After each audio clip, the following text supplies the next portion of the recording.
Estas son las noticias de Venezuela. A ver, tenemos noticias de diverso tenor que nos llegan desde nuestro país.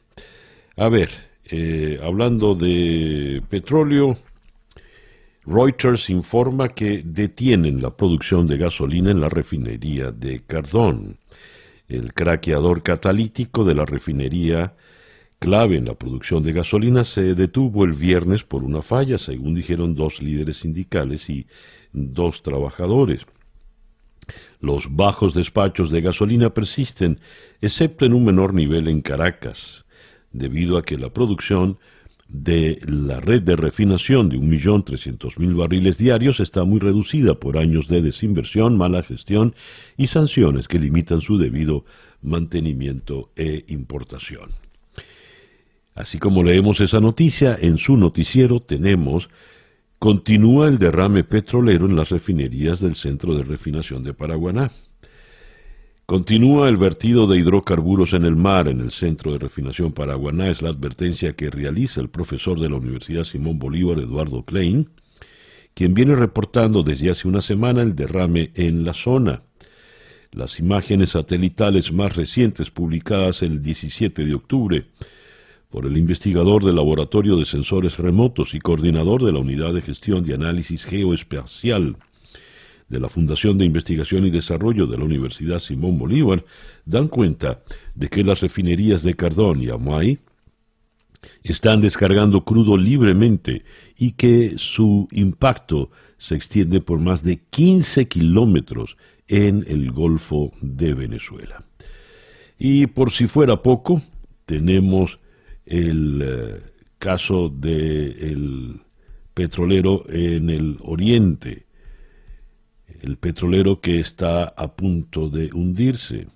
Según leo en Analítica, Trinidad y Tobago en discusión con Maduro ante posible hundimiento del petrolero. El gobierno de Trinidad y Tobago informó que se mantiene en constante comunicación con la administración de Maduro ante la amenaza de que el tanquero Navarima, que contiene más de 1 millón de barriles de petróleo, continúa peligrosamente inclinándose, amenazando con zozobrar en el Golfo de Paria. El ministerio dijo además que su equipo de expertos está listo para acudir al área a inspeccionar la zona donde zozobra el buque. El gobierno de Trinidad indicó que, aunque Venezuela le admitió que el buque estaba inclinado, en este caso se dice escorado, le aseguró que llegó a estabilizarse, por lo que ya no presenta peligro.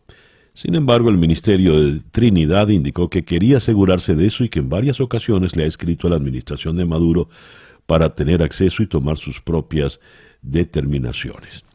Esa, pues, la situación en nuestra caótica industria petrolera. Tenemos, por otra parte, que en Venezuela denuncian incremento de muertes en cárceles por motivo de salud. De acuerdo a un informe presentado por el Observatorio Venezolano de Prisiones, en los centros penitenciarios del país abundan casos de reclusos con diversas patologías que no están siendo atendidas correctamente por las autoridades gubernamentales.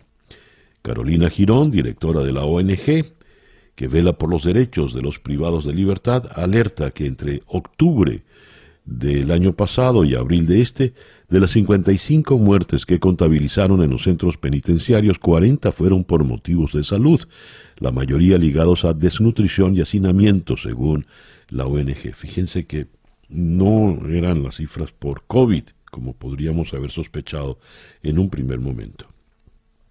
Hablando de presos en el país, en el Nacional leemos que la hija del general Raúl Isaías Baduel pudo verlo después de 8 meses de aislamiento. Mi padre está enterrado vivo en la tumba, dijo Andreina Baduel.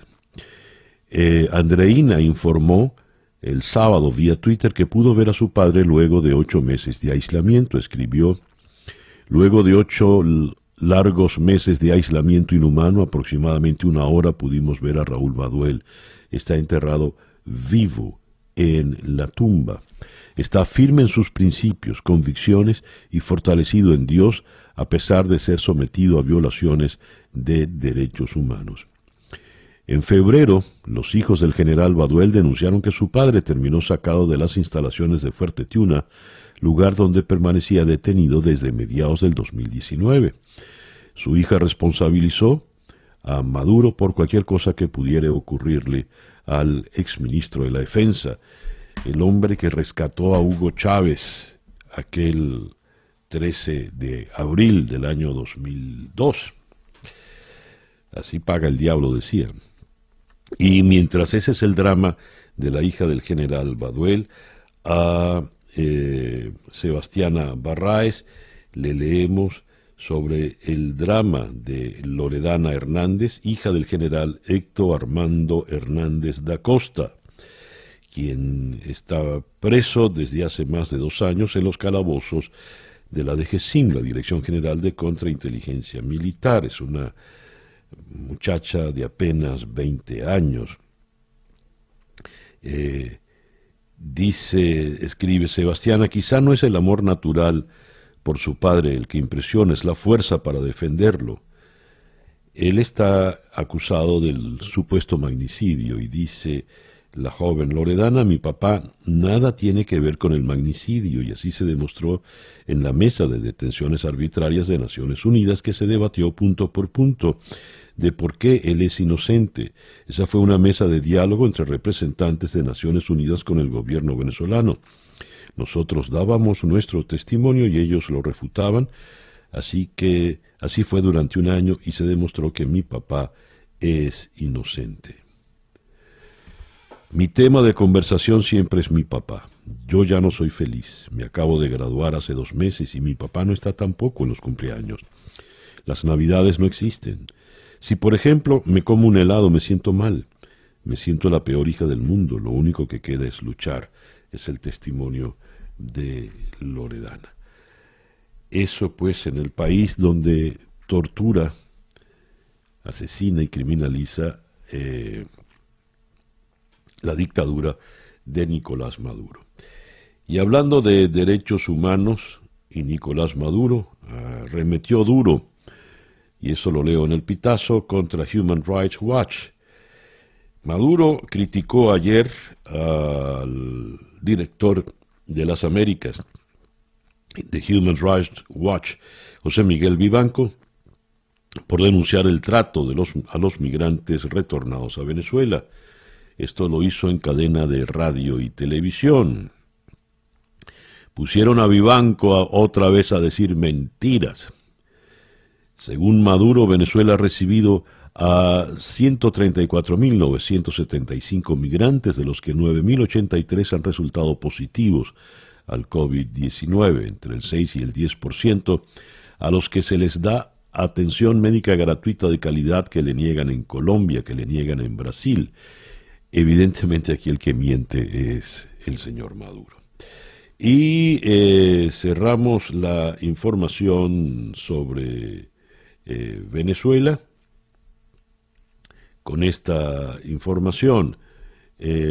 La persecución no nos detendrá, dice Juan Guaidó, quien rechaza el arresto del dirigente de Voluntad Popular en Guárico. El presidente de la Asamblea Nacional rechazó en horas de la noche del del sábado la detención realizada por funcionarios del CONAS a Giovanni Salazar, dirigente político de Voluntad Popular en Guárico. Los verdaderos delincuentes son los que están señalados por narcotráfico, terrorismo y crímenes de lesa humanidad, no luchadores como Giovanni Salazar, que resisten y han enfrentado a esta dictadura criminal. La persecución jamás nos va a detener, declaró Juan Guaidó. Y a partir de hoy hay un proceso de flexibilización en Venezuela y entre las instalaciones, las oficinas que van a abrir, está por fin el SAIME. Maduro reactiva las oficinas del SAIME a partir de hoy 19, luego de 7 meses cerradas por la pandemia. Ahora, ¿eso quiere decir que se podrán obtener de nuevo cédulas, pasaportes? Eso no está claro, ¿eh? Noticias de Latinoamérica. Pues hay que comenzar por Bolivia. La Paz. Reuters. El partido del expresidente socialista Evo Morales se impuso ayer domingo en primera vuelta en las elecciones presidenciales realizadas en Bolivia de la mano del economista Luis Arce, por lo que no deberá medirse a su rival, Carlos Mesa, de la centrista Comunidad Ciudadana, según dijeron los medios locales. De acuerdo a los datos proporcionados, Arce habría obtenido 52,4% de los votos frente al 31,5% de Mesa, según un conteo rápido de la encuestadora Siesmori para medios privados de Bolivia. Hemos recuperado la democracia y sobre todo los bolivianos hemos recuperado la esperanza, dijo Arce en una breve conferencia de prensa en La Paz, y afirmó: vamos a trabajar para todos los bolivianos, vamos a construir un gobierno de unidad nacional, vamos a construir la unidad de nuestro país. Cita textual. Arce fue ministro de Economía durante 12 años en el gobierno de Morales y su destacado trabajo lo llevó a ser considerado por algunos como el padre del llamado milagro económico boliviano. Para ganar definitivamente la elección presidencial, un candidato necesita al menos el 40% de los votos y eso lo obtuvo cómodamente Arce.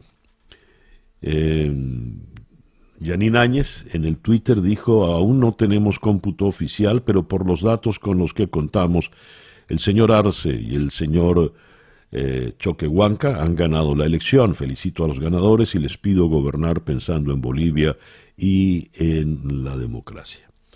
¿Qué le espera ahora a Bolivia?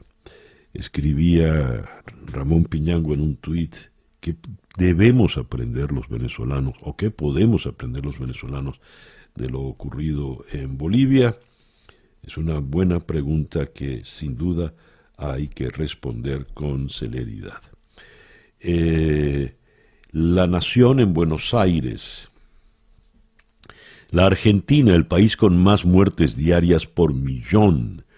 Desde hace un mes son alrededor de 8 casos por cada millón de habitantes, según los Centros de Control Epidemiológico Europeos.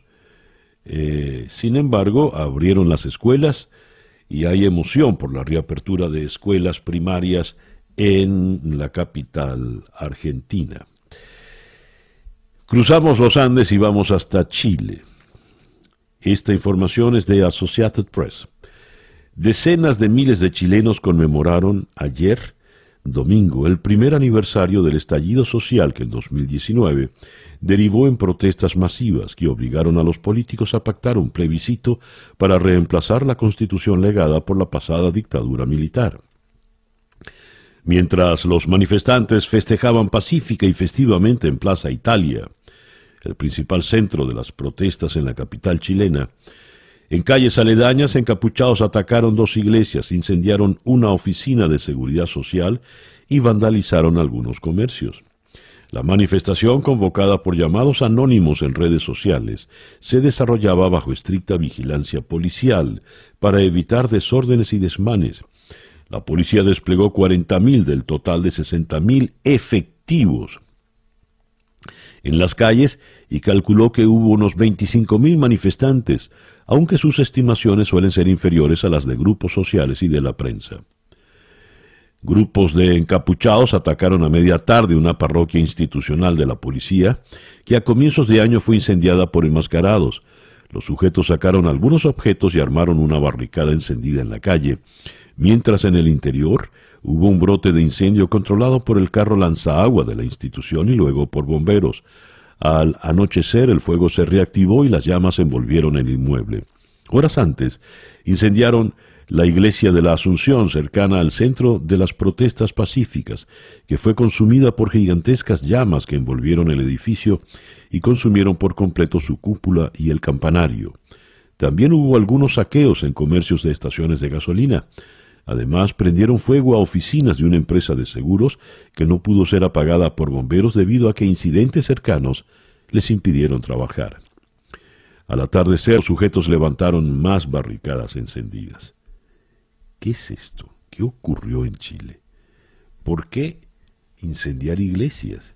¿De qué se trata? ¿Qué está pasando? Bueno, a lo largo del programa, por supuesto, enviaremos, a lo largo del programa tendremos una entrevista evidentemente al respecto. En otras informaciones de América Latina, unas 7.000 personas indígenas colombianas llegaron a Bogotá, integrantes de la Minga, como se le conoce a esta protesta, llegaron ayer a Bogotá para exigir un encuentro con el presidente Iván Duque, protestar contra la violencia en sus territorios y sumarse a un nuevo paro nacional convocado para el miércoles 21 de octubre. Y tenemos que en México el exsecretario de Defensa permanecerá bajo custodia en Estados Unidos por cargos de tráfico de drogas. Durante una breve audiencia, el exsecretario de Defensa mexicano, Salvador Cienfuegos, recibió la orden de permanecer bajo custodia estadounidense al menos hasta que se lleve a cabo una audiencia formal sobre su detención la próxima semana. En Honduras prorrogan el toque de queda al menos hasta el 25 de octubre. Las autoridades responsables de la lucha contra la COVID-19 han confirmado que las medidas seguirán en vigor al menos 7 días más. En este tiempo, los desplazamientos continuarán estando repartidos en función de los últimos dígitos del documento de identidad. Estas las informaciones de América Latina. Escuchas Día a Día con César Miguel Rondón. Nuestra agenda para el día de hoy, lunes 19 de octubre. Vamos a comenzar en la ciudad de Miami con la analista político Liz Rebeca Alarcón. Restan apenas 2 semanas para la fecha electoral. Miles de mujeres se manifiestan en Estados Unidos y la mujer ha pasado a ser centro importante del proceso electoral, no solo por la presencia de una aspirante a la vicepresidencia como Kamala Harris, sino también por la discusión en torno a la elección de la jueza conservadora Amy Coney Barrett para la Corte Suprema de Justicia. El peso de la mujer en las elecciones de Estados Unidos lo analizaremos con Liz Rebeca Alarcón. Luego vamos a ir hasta Maturín, de Miami a Maturín, en el estado Monagas, Venezuela, para hablar con la diputada de la Asamblea Nacional, María Gabriela Hernández, quien es la presidente de la Comisión de Ambiente de la Asamblea Nacional.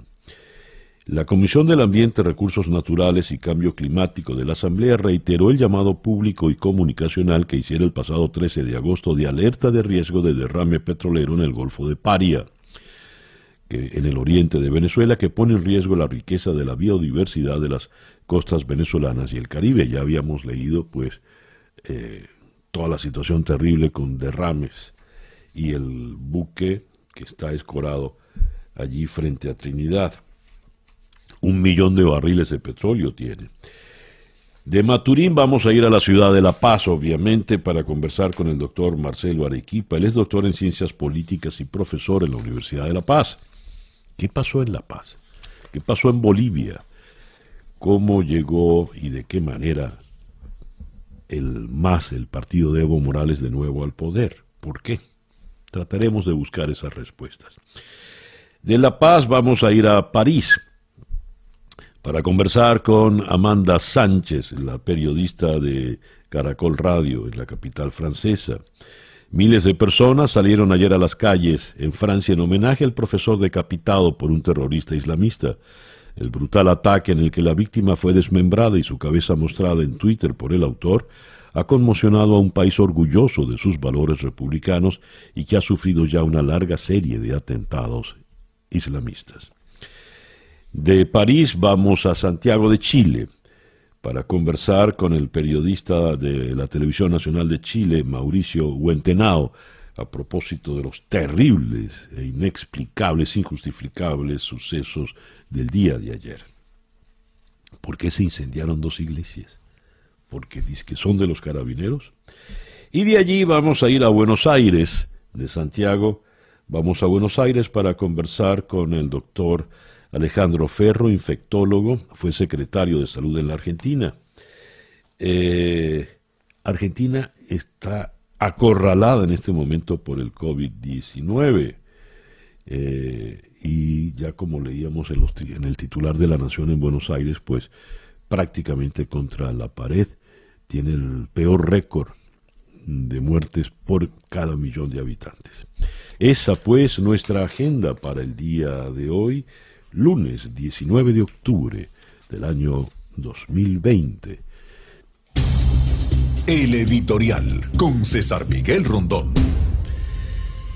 ¿Qué pasó en Bolivia? ¿Qué podemos aprender de lo que pasó en Bolivia?, se preguntaba el eminente sociólogo, profesor, el doctor Ramón Piñango.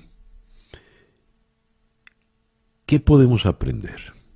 ¿Queremos aprender los venezolanos de lo que ocurrió en Bolivia? ¿Queremos aprender los latinoamericanos de lo que aprendió en Bolivia?